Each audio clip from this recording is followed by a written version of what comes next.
류제복 칼럼. 교회와 신앙, 정확한 인식을 갖고 올바른 기사 써야.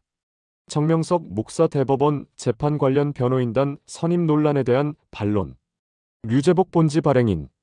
교회와 신앙 매체가 지난 11월 27일자로 정명석 상고심에서 전관예우 총동원 전 감사원장, 황찬현 변호사 선임, 법무법인 클라스 한결 선임, 전 대법원장 양승태, 전 대법관 이강국, 박시환, 고문 변호사 재직이라는 주제와 부제를 달아 정명석 목사 사건을 다뤘다. 그런데 교회와 신앙 이하 교신으로 표기은 신도들을 상대로 성범죄를 저질러 항소심에서 징역 17년을 선고받고 대법원에 상고한 JMS 교주 정명석이 상고장 접수 3주 만에 전관예우를 노린 변호인단을 선임해 논란이 일 것으로 보인다. 고 토를 달았다. 이에 필자는 반론을 펼친다. 대한민국에서 변호사 자격을 갖춘 사람들은 살인자든 도둑놈이든 어느 누구든지 법률에 따라 변호를 할 수가 있다. 변호인을 선임 못하는 피고인에게는 국가가 국선 변호인을 대주고 있다. 그런데 교신은 전관예우를 노린 변호인단을 선임해 논란이 일 것으로 보인다. 고 했는데 무슨 논란이 있다고 단정을 하는가? 이러한 주장은 교신으로서는 그야말로 무식의 수치를 드러낸 참으로 딱한 표현이라고 본다. 그리고 또 교신은 정명석 측은 2024년 11월 20일 법무법인 위원 클라스 한결을 변호인으로 선임한 것으로 드러났다.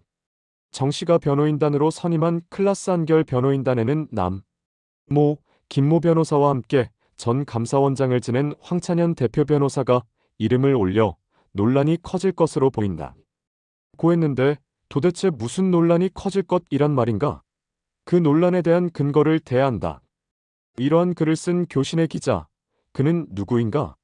기자명도 없지만 정말로 기자의 자질이 있는 사람인지 너무도 궁금하다. 이런 기사는 보도의 가치가 없는 뜻과 목적이 없는 기사로 교신의 수준을 느끼게 한다. 또 그런데 정 씨가 선임한 클라스 한결에는 전직 대법관들이 고문 변호사로 재직하고 있다는 사실이 드러났다. 클라스 한결에는 대법원장을 역임한 양승태, 대법관을 역임한 이강국, 박시환 변호사가 고문 변호사로 재직하고 있는데 정명석 교주가 사회적으로 심각한 문제를 일으킨 인물이다 보니 이들이 부담감을 느끼고 직접적으로 변호인단에 이름을 올리지 않은 것으로 추정된다.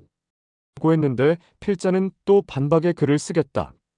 교신은 여기에서 정명석 교주가 사회적으로 심각한 문제를 일으킨 인물이라고 했는데 그에 대한 증거가 있는지, 이 사건은 이미 단국대 교수라는 김도영 이자가 정 목사 사건은 내가 기획 고소를 한 것이라고 조작된 거짓 고소임을 자백했다. 즉, 김도영이 정 목사를 고소한 여인들과 모의를 하여 사건을 조작한 것인데 교신은 정 목사를 매도해버렸다. 이에 대하여 교신은 정식으로 사과를 해야 한다. 또한 교신은 한결의 고문 변호사인 이들이 부담감을 느끼고 직접적으로 변호인단에 이름을 올리지 않은 것으로 추정된다. 고 했는데 왜 여기에서도 확실하지 않은 추정론으로 기사를 쓰는가? 이를 볼 때 도대체 누가 기자로서의 자격을 가진 자로 인정을 할 것인가? 교신은 또 정 씨 측은 한국의 재판 문화에서 기대할 수 있는 전관예우 행태를 기대하고 전직 대법관 출신들이 대거 포진한 클라스 한결을 새롭게 법률 대리인으로 선임한 것으로 분석된다. 고 했는데 이는 사건 의뢰자로서는 누구든지 할 수 있는 행동이기에 왈가왈부할 것이 아니다. 교신은 또 양승태 전 대법원장을 지칭, 적어도 국가의 사법 시스템에 큰 영향력을 끼친 전직 공직자 출신이라면 그 영향력만큼의 사회적 책임과 책무를 져야 하는 것은 당연하다. 고 했는데 이 역시 이런 주장도 궤도를 벗어난 불필요한 표현이다.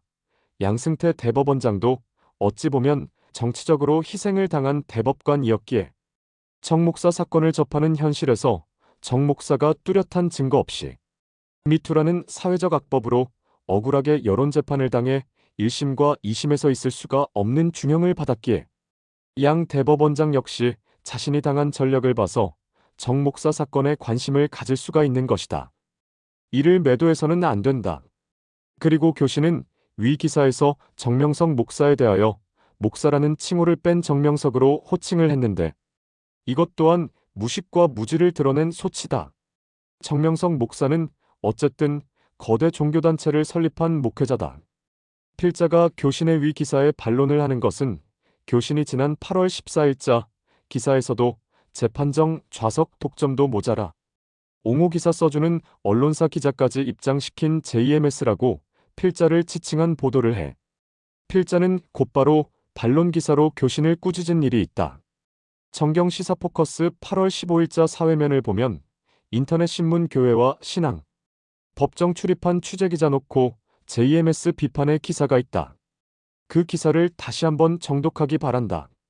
필자가 이런 반론의 글을 쓰는 것은 아직은 정명석 목사의 사건이 대법원 판결을 기다리고 있지만 정명석, 그는 무죄다. 왜라는 책을 펴낸 저자이기에 당당히 글을 쓰는 것이다. 그리고 끝으로 필자는 교신에게 한마디 해주고 싶은 말이 있다.